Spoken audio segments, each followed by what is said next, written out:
श्री राम जय जय राम। श्री राम जय जय राम। मेरे प्रभु राम, हम सबके श्री राम के इस 109 संस्करण में आप सभी का स्वागत है। आप सभी का हार्दिक अभिनंदन। प्रिय मित्रों, रामचरितमानस का यह सत्संग आप सबको बहुत ही सुंदर लग रहा है। इसको लाइक सब्सक्राइब करके बेल आइकॉन जरूर दबा दें और अधिक से अधिक अपने इसको सोशल मीडिया में शेयर करें। यही आप सबकी भगवान श्री रामचंद्र जी के श्री चरणों कमलों में मंगल में सेवा होगी। प्रिय मित्रों, यदि आप प्रतिदिन रामचरितमानस के इस सत्संग को सुनते हैं तो आपके जीवन की सभी सपने साकार होंगे। आपके जीवन की जितनी भी दुख और परेशानी है वह सभी दूर होगी भगवान श्री रामचंद्र जी की कृपा से। तो आइए हम सब आज के इस सत्संग में प्रवेश करते हैं।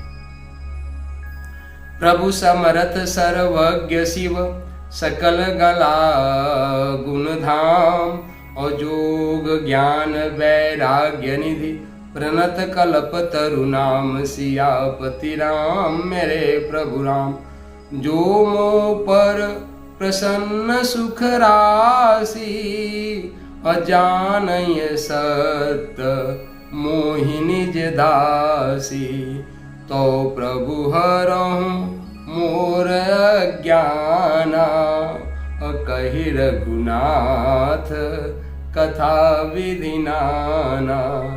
जास भवनु सुर सरुत तरुतर होई, असहि की दरिद्र जनित दुख सोई। शशिभूषण यस हृदय विचारी, हरहु नाथ मम मति भ्रम भारी। प्रभु जे मुनि परमारथ वादी, कहीं राम कहूँ ब्रह्म अनादि। शेष शारदा वेद पुराना, सकल करहि रघुपति गुण गाना। तुम पुनि राम राम दिन राति, सादर जपहु अनंग आराती। राम सो अवध नृपति सुत सोई, की अज अगुण अलख गति कोई। जो नृप तनयत ब्रह्म किमि, नार बिरह मति भोर। और देख चरित महिमा सुनत, भ्रमति बुद्धि अति मोर। सियापति राम मेरे प्रभु राम। मेरे प्रभु राम, हम सबके श्री राम के इस 109 संस्करण में आप सभी का हार्दिक अभिनंदन है, हार्दिक स्वागत है। प्रिय मित्रों, आप सबको यह रामचरितमानस बहुत ही सुंदर लग रहा है। इसको लाइक कर दें, सब्सक्राइब करके बेल आइकॉन जरूर दबा दें और अधिक से अधिक अपने सोशल मीडिया में शेयर करें। यही आप सबकी भगवान श्री रामचंद्र जी के श्री चरणों कमलों में मंगल में सेवा होगी। तो आइए अब इन्हीं दोहों और चौपाइयों का हिंदी में भावार्थ श्रवण करते हैं। प्रभु समर्थ सर्वज्ञ शिव सकल कला गुण धाम, जोग ज्ञान वैराग्य निधि प्रणत कल्प तरु नाम। हे प्रभु, आप समर्थ सर्वज्ञ और कल्याण स्वरूप हैं, सब कलाओं और गुणों का निधान है और योग ज्ञान तथा वैराग्य के भंडार है। आपका नाम शरणागतों के लिए कल्प वृक्ष है। जो मोह पर प्रसन्न सुख राशि, जानहि सत्य मोह निज दासी। तो प्रभु हरहु मोर अज्ञाना, कई रघुनाथ कथा विधि ना। हे सुख की राशि, यदि आप मुझ पर प्रसन्न हैं और सचमुच मुझे अपनी दासी या अपनी सच्ची दासी जानते हैं, तो हे प्रभु, आप श्री रघुनाथ जी की नाना प्रकार की कथा कहकर मेरा अज्ञान दूर कीजिए। जासु भवन सुरतरु तर होई, सही की दरिद्र जनित दुख सोई। शशिभूषण अस हृदय विचारी, हरहु नाथ मम मति भ्रम भारी। जिसका घर कल्प वृक्ष के नीचे हो, वह भला दरिद्रता से उत्पन्न दुखों को क्यों सहेगा। हे शशिभूषण, हे नाथ, हृदय में ऐसा विचार कर मेरी बुद्धि के भारी भ्रम को दूर कीजिए। प्रभु जे मुनि परमार्थवादी, कहीं राम कहूँ ब्रह्म अनादि, शेष शारदा वेद पुराना, सकल करहीं रघुपति गुण गाना। हे प्रभु, जो परमार्थ तत्व ब्रह्म के ज्ञाता और वक्ता मुनि हैं, वे श्री रामचंद्र जी को अनादि ब्रह्म कहते हैं और शेष सरस्वती वेद और पुराण सभी श्री रघुनाथ जी का गुण गाते हैं। तुम पुण्य राम राम दिन राति, सादर जपहु अनंग आराती, राम सो अवध निपति सुत सोई, की अज अगुण अलख गति कोई। और हे कामदेव के शत्रु, आप भी दिन रात आदर पूर्वक राम राम जपा करते हैं।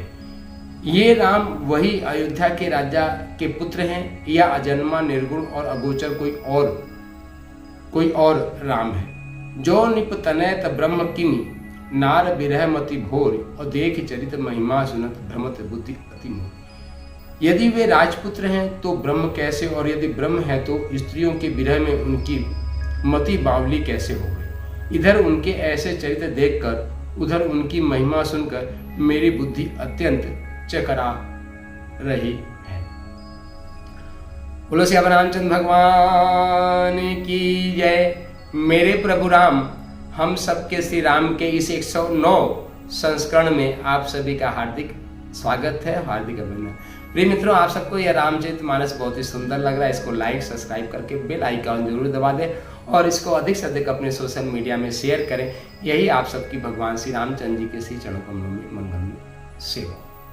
तो मित्रों, प्रसंग बहुत ही सुंदर चल रहा है और अभी हम सब लोग कैलाश में भ्रमण कर रहे हैं।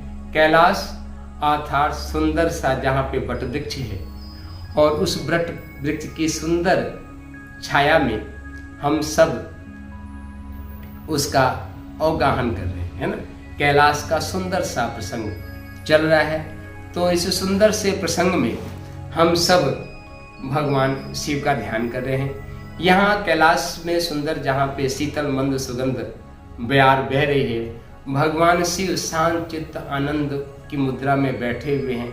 यहाँ पे संत शिरोमणि गोस्वामी तुलसीदास जी कहते हैं कि भगवान शिव इस कैलाश में वट वृक्ष के नीचे उस तरीके से बैठे हुए जैसे शांत रस स्वयं एक मूर्ति का रूप धारण कर लिया है, उस तरीके से भगवान शिव वहाँ पे बैठे हुए हैं। और भगवान शिव के इस सुंदर स्वरूप को देख के माता पार्वती भी प्रसन्नता पूर्वक उनके पास आती हैं। भगवान शिव बहुत ही आदर और सम्मान के साथ माता पार्वती को अपने वाम भाग में बैठाते हैं। वाम भाग में बैठने के बाद माता पार्वती भी बहुत प्रसन्न होती हैं और भगवान शिव से कुछ अपने मन की जिज्ञासा प्रकट करते कि हे नाथ, मेरा मन भी इस संसार के विभिन्न रूपों को देख के बड़ा भ्रमित होता है, तो कृपया करके आप हमारे अज्ञान को दूर करें। और यह माता पार्वती भगवान शिव की प्रशंसा करती हैं, कहती हैं कि आप तो सर्वसमर्थ हो, जो चाहे, सर्वसमर्थ मतलब जो चाहे वे सो कर सकते हो। आपका स्वरूप ही योगी मुनि तपस्वियों के लिए कल्प वृक्ष है। कल्प वृक्ष अर्थात जिसके नीचे बैठ के जिस चीज़ की कल्पना करते हैं वह चीज़ें हमको प्राप्त होती है। तो आप तो साक्षात कल्प वृक्ष के स्वरूप हो और आप सभी चीज़ों के देने वाले हो, तो कृपया करके आप हमारे मन की जो भ्रम है उस भ्रम को दूर करो। तो यहाँ माँ पार्वती, और जब माँ पार्वती भगवान शिव के पास आके उनके वाम भाग में बैठी, उसी समय उनको अपने पूर्व जन्म की कथा भी पूरी याद हो गई। उनको याद है कि भगवान राम पे ही शंका करने के, उनके दिव्य स्वरूप पे शंका करने के कारण ही भगवान शिव ने हमें त्याग दिया था। तो उसी गलती का प्रक्षालन भी माता पार्वती यहाँ पे करना चाहती हैं और उसी प्रकार की कुछ जिज्ञासा माता पार्वती भगवान शिव के समक्ष रहती है। यहाँ पे माता पार्वती भी भगवान शिव के समक्ष यही जिज्ञासा करती है कि हे नाथ, हम जब भी देखते हैं तब आप भगवान श्री राम श्री राम श्री राम श्री राम का ही जप करते रहते हैं। आपके हर श्वासों में भगवान राम का नाम ही बसा हुआ है। तो मैं ये सोचती हूँ कि एक तो वे राम हैं जो जिनका अयोध्या में जन्म हुआ, जिसको दशरथ नंदन श्री राम बोलते हैं। दशरथ नंदन श्री राम अपने पिता के कहने पे अपनी पत्नी सहित अपने भाई साथ के साथ जंगल में चले जाते हैं और जंगल के कंटकाकीर्ण मार्ग पे वह विचरण करते हुए साधु संतों ऋषियों का जो है हाल चाल पूछते हुए उनके सानिध्य में रहते हैं। और इसी बीच जब उनकी प्रियतमा अर्थात माता सीता का वियोग हो जाता है तो वह एक साधारण मनुष्य की तरह रोते भी हैं उनके विछोह में। तो जो एक व्यक्ति अपनी प्रियतमा के विछोह में एक साधारण मनुष्य की तरह रो रहा है, तो आप किसी ऐसे मनुष्य को तो अपने ध्यान में धारण नहीं करते होंगे। और एक पूर्ण ब्रह्म परमात्मा श्री राम है, तो ये दोनों में क्या भेद है इसको मैं जानना चाहती हूँ। क्या दोनों राम अलग अलग हैं? एक तो अयोध्या दशरथ से नंदन श्री राम अलग हैं, और जिस राम को आप अपनी श्वासों में बसाए हुए राम राम राम राम राम जपते रहते हो वे राम अलग हैं, पूर्ण ब्रह्म जिनको कि वेदों में पूर्ण ब्रह्म के नाम से जाना जाता है। और मित्रों यहाँ पे माता पार्वती कहते हैं कि जब मैं इस चीजों पे चिंतन मंथन करती हूँ तो ये हमारी छोटी सी बुद्धि भ्रमित हो जाती है, मुझे कुछ भी समझ में नहीं आता कि आखिर सत्य क्या है। तो कृपा पूर्वक भगवान शिव से माता पार्वती कहती हैं कि आप हमारे ऊपर कृपा करें और आप इस भ्रम को दूर करें सत्य कथा को कह के। आप सत्य कथा कहें कि दोनों राम में क्या अंतर है, दोनों राम एक ही हैं कि अलग अलग हैं, और ताकि मेरा मति का जो भ्रम है वह दूर हो और हम भी भगवान श्री राम के प्रति अपने मन वाणी से समर्पण कर सके उनके चरणों में, मैं भी उनको धारण कर सकूं। और इस प्रकार से प्रश्न जो है बहुत ही सुंदर प्रश्न जो है, बहुत ही सुंदर जिज्ञासा जो है माता पार्वती भगवान शिव के श्री चरणों में रखती है। हमने पिछले के भी कई संस्करण में कहा कि मित्रों की जितनी भी कथा और पुराण का वाचन हुआ है सर्वप्रथम वक्ता उसके भगवान शिव हैं और प्रथम श्रोता उसकी माता पार्वती हैं, और उसके बाद फिर क्रम से ऋषियों के माध्यम से यह दास तक हम पहुंचता है। जैसे राम कथा हुई और याज्ञवल्क्य मुनि जी भरद्वाज मुनि को सुना रहे हैं, जो है ना काकभुसुंडी गरुड़ जी को सुना रहे हैं, और यहाँ पे गोस्वामी तुलसीदास जी ने आज से 400 साल पहले लिख के रख दिया था और उसका पठन पाठन करके हम आपको श्रवण करा।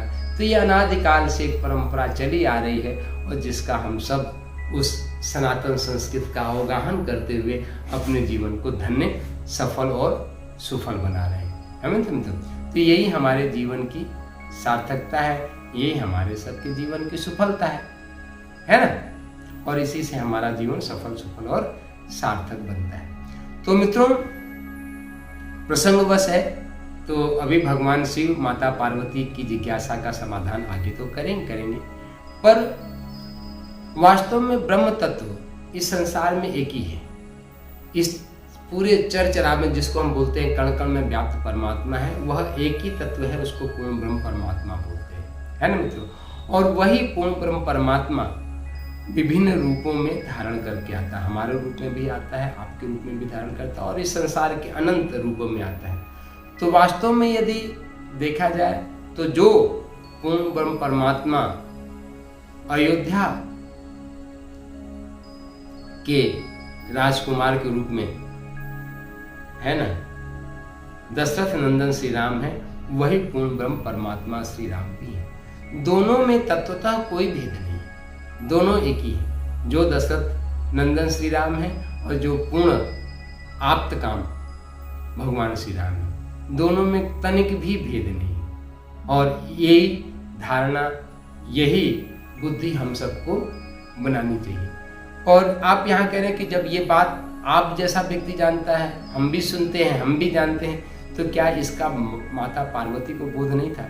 मित्रों, यह जो संसार है ना, यह लीला भूमि, इस संसार में लीलाएं चलती रहती हैं और यही काल के प्रवाह को जीने का अपना एक नियम है। काल का प्रवाह तो चलता ही रहता है और भगवत कृपा से, भगवान की कृपा से, प्रकृति की एक क्रियाकलाप के माध्यम से हम लोग शरीर तो धारण कर ही लेते हैं, और शरीर धारण कर लेते हैं तो इस शरीर का एक काल प्रवाह भी, कालक्षेप भी करना ही पड़ता है। और कालक्षेप का सबसे सुंदर माध्यम होता है कथा कहना। जब मौका मिले तो कथा कहें, और जब मौका मिले तो कथा का श्रवण करें, है ना। इससे जो है काल का जो प्रवाह है, जो कालक्षेप है, वो बहुत ही आनंद से जाता है। माँ पार्वती तो भगवान शक्ति, माता शक्ति स्वरूप है, सर्वज्ञ है, उनको किसी कथा को श्रवण करने की क्या आवश्यकता। पर चूंकि हमने कहा कि यह संसार, यह पूरा ब्रह्मांड में एक लीला चल रही है, अनवरत यह लीला चल रही है, तो उसी लीला का अनुपालन करते हुए माता पार्वती भी भगवान शिव से सुंदर एक के बाद एक अपनी जिज्ञासा प्रकट करती जाती हैं। और भगवान शिव जो सबके कल्याण के हेतु हैं, भगवान शिव भोलेनाथ है। भोले है ना, कि कोई कुछ भी कह देता है, भगवान भोलेनाथ उसमें मस्त रहते हैं। यहाँ माँ पार्वती भी जब सुंदर सा यह प्रश्न पूछ रही हैं, तो भगवान भोलेनाथ भी बहुत ही सरलता से और बहुत ही सरल ढंग से माता पार्वती को कथा का श्रवण कराते रहते हैं। तो अभी तो माता पार्वती को भगवान भोलेनाथ आगे की कथाओं में, चौपाइयों में कथा श्रवण कराएंगे। वे कथा हम आपको भी श्रवण कराएंगे, है ना। क्योंकि इस रामचरितमानस संस्करण का एक प्रसंग है कि एक दोहे से लेके एक दोहे के बीच की चौपाइयों के बीच में ही हम रहते हैं। उससे न तो आगे भागते हैं और न तो पीछे भागते हैं। हाँ, पीछे जरूर कभी कभी हम पुनरावृत्ति करने के लिए, ताकि आपके मन मस्तिष्क में बना रहे, हम आपको याद दिलाते रहते हैं कि यहाँ से हमारा प्रसंग चला आ रहा है। जैसे अभी हमारा प्रसंग चला आ रहा था कि सबसे पहले माता जब सती थी, पार्वती ही पिछले जन्म में सती थी, यहाँ पे आता है, और उनके मन में भगवान श्री राम के स्वरूप को देख के कि एक जिसको हमारे पति पूर्ण ब्रह्म परमात्मा मानते हैं, वह अपनी पति के वियोग में बिलख बिलख के एक आम मनुष्य की तरह रो रहा है। हे खग मृग है, लताओं से, पताओं से, पशु से, पक्षी से पूछ रहा कि हमारी सीता कहाँ गई। और ऐसे एक सामान्य से दिखने वाले मनुष्य को हमारे पति देव भगवान शिव, देवादिदेव महादेव, जिनके चरणों में योगी, ज्ञानी जन, वैराग्यवान सभी बैठे रहते हैं, साक्षात कल्प वृक्ष हैं, और वे उनका ध्यान करते हैं, ये कैसे संभव है। और इतने से ही बात नहीं बनी, उनकी परीक्षा लेने चली गई, और परीक्षा लेते लेते स्वयं माता सती ने माता जानकी का अर्थात सीता जी का स्वरूप धारण कर लिया। और जिसके कारण यदि भगवान शिव उनको पुनः धारण करते तो इस सृष्टि की मर्यादा का उल्लंघन होता, क्योंकि माता सीता को भगवान शिव भी माता ही मानते हैं, है ना। तो और यहाँ पे तो माता सती ने सीता जी का ही रूप धारण कर लिया, तो मर्यादा का उल्लंघन न हो, इसलिए भगवान शिव, देवादिदेव महादेव ने सती को त्याग दिया। और उसके बाद माता सती ही हिमवान की पुत्री पार्वती बन के आई, घोर तपस्या किया, और घोर तपस्या करने के बाद भगवान शिव पुनः उनको धारण करते हैं, और यहाँ माता पार्वती के रूप में विराजमान है। और वही पिछले जन्म की बातें उनको पूरी याद है, और उसी शंका के समाधान करने के लिए माता आगे प्रश्न करती हैं कि हे नाथ, दशरथ नंदन श्री राम और पूर्ण ब्रह्म परमात्मा श्री राम में क्या अंतर है, कृपा पूर्वक आप हमें समझाने का प्रयास कीजिए। हमारी यह जो बुद्धि है अत्यंत भ्रमित हो रही है, आप कृपा पूर्वक हमारे ऊपर कृपा कीजिए और हमें समझाने का प्रयास कीजिए। तो प्रिय मित्रों, कल के संस्करण में हम इस कथा को आगे ले चलेंगे। अभी आप सबके हृदय में बैठे हुए भगवान श्री राम को सिया राम में सब जग जानी, करहु प्रणाम जोर जुग पानी के भाव से नमन वंदन करते हैं। आप सबके जीवन में सुख शांति समृद्धि की वर्षा हो, आनंद की वर्षा हो, यही प्रार्थना करते हैं, यही कामना करते हैं कि आप सबके जीवन में शुभ हो और मंगल हो। इसी भावना से उठो धरा के वीर सपूतो, धरती स्वर्ग बनाना है।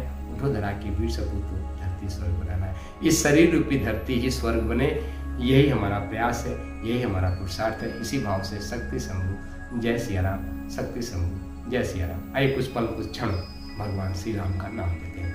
श्री राम जय राम, जय जय राम, श्री राम जय जय राम, श्री राम जय जय राम, श्री राम जय जय राम, श्री राम जय जय राम, श्री राम जय जय राम, श्री राम जय जय राम, श्री राम जय जय राम, श्री राम जय जय राम, श्री राम जय जय राम, श्री राम जय जय राम, श्री राम जय जय